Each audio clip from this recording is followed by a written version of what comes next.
आप मीडिया के हिस्सा हैं, आप एक चैनल के मैनेजिंग एडिटर हैं, सार्वजनिक मंचों से आप कहते हैं कि टीवी देखना बंद कर दो। हाँ, वो तो बहुत सारे लोग कहते हैं बेहतर करो या टीवी देखना ही बंद कर दो। वो दोनों है। आप अगर मेरा प्रोग्राम देखें तो मैं टीवी को बेहतर ही कर रहा हूँ, क्योंकि ज़्यादातर लोग जब मेरे बारे में बात करते हैं तो सोशल मीडिया में IT सेल ने जो धारणा बनाई है उसके रिस्पॉन्स में करते हैं।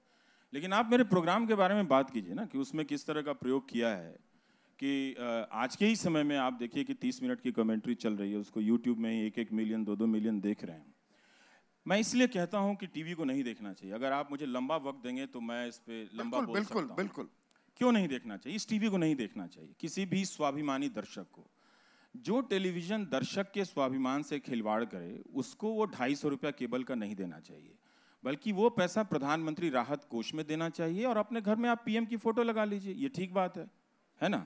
प्रधानमंत्री राहत कोष का सिस्टम ठीक चलता है, लोगों की मदद होती रहती है, तो आप वहां भेज दीजिए।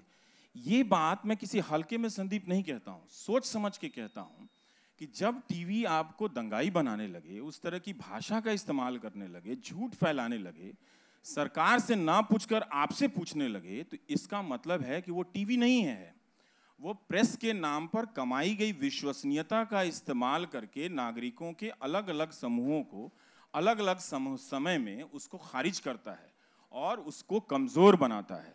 तो आप ऐसे टीवी को देखना चाहते हैं और आप एक प्रक्रिया के तौर पर देखिए कि इसमें क्या कंटेंट है।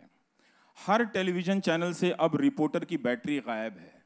हम जब फील्ड में थे तो हमारा कंपटीशन अच्छे रिपोर्टर से होता था, उसका चैनल चाहे जैसा भी हो, नंबर 1 है या 2 है या 10वें नंबर पे है, लेकिन फील्ड में घूमने वाला आदमी बेहतरीन रिपोर्टर को रिकॉग्नाइज करता था। उसका एक सेल्फ रिस्पेक्ट होता था।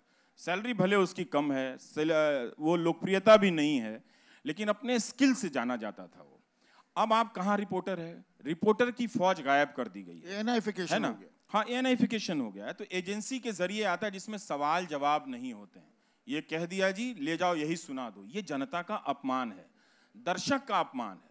और मैं हमेशा कहता हूं कि दर्शक को उस कुर्सी से उठकर चले जाना चाहिए जिसके लिए आप 1 घंटा दे रहे हैं। तो आप बेचैनी, आपको आश्वस्त करने वाली सूचनाएं चाहिए। प्योर इंफॉर्मेशन होता है जितना, उतना ही डेमोक्रेसी श्योर होता है। और ये आप टेलीविजन को देखिए कि ज्यादातर टेलीविजन, और अब मैं अपवाद की बात नहीं करना चाहता, सारे के सारे किसी न किसी रूप में इस खेल में पड़ गए हैं। अगर रिपोर्टर की फौज खत्म हो गई है तो बगैर रिपोर्टर की सेना के क्या आप ऐसे किसी पत्रकारिता की कल्पना कर सकते हैं जिसमें समृद्धि हो किसी प्रकार की? क्या उसमें सूचना की समृद्धि आ सकती है? मुझे तो नहीं लगता है। अब आप 5 एंकर के भरोसे कर रहे हैं और आप उसको स्टार बनाते हैं। हाँ, ये आ गए, फलाना आ गए, वो आ गए, फूफा आ गए, मौसा आ गए।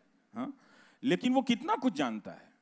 वो नहीं जानता। उसके पास सूचनाएं नहीं है। तो जिस वक्त, जैसे दिल्ली का ही आप उदाहरण ले लें, तो दिल्ली में दंगे हुए, तो इस वक्त दिल्ली राजधानी, आप सोचते होंगे कि ये मीडिया का कैपिटल है। हाँ, लेकिन आप देख लीजिए क्या रिपोर्टिंग है। बहुत कम रिपोर्टिंग है जिसमें जवाबदेही फिक्स कर पाए आप। यही दंगा हो गया, 3 दिनों तक पता ही नहीं चला कि कौन शुरू किया, क्या हो रहा था।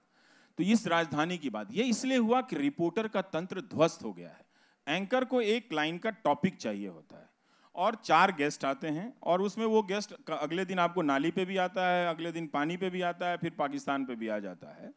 उसकी भी अपनी एक सीमा है। तो अगर आप उन कार्यक्रमों को देख रहे हैं तो विश्लेषण कीजिए कि आप कितना जानते हैं। तो हम इंफॉर्मेशन सीकिंग और रीडिस्ट्रीब्यूटिंग मीडिया नहीं है, हम नैरेटिव कहीं से उठा रहे हैं और उसको रीडिस्ट्रीब्यूट कर रहे हैं। पर उसका ये कमजोर करता है। नमस्कार, मैं हूं मानक गुप्ता। अगर आपको हमारा ये वीडियो पसंद आया हो तो इसे लाइक और शेयर जरूर करें, और हां, हमें सब्सक्राइब और फॉलो करना ना भूलें ताकि आप देश और दुनिया की कोई खबर मिस ना करें। तो जुड़े रहिए हमारे साथ और देखते रहिए न्यूज़ 24।